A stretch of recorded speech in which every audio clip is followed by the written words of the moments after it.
Hi everyone, today I'm gonna show you our slim frame sliding window. For this window is very slim, right? And then let's see the lock. The lock is a concealed one which is on the side of the frame. Very smooth.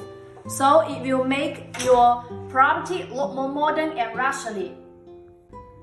Let's move on the air-tightness and the waterproof. This part matters most because of the design. That is, you see, the sash panel will go into the outer frame.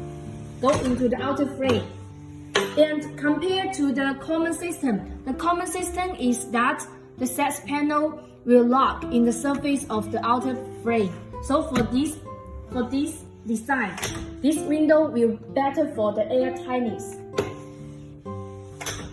This sash panel will go into the outer frame.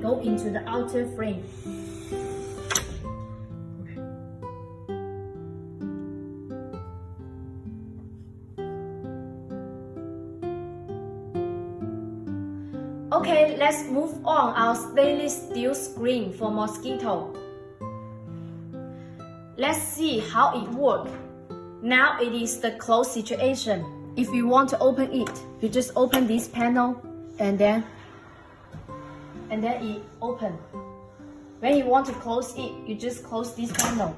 It's easy to operate.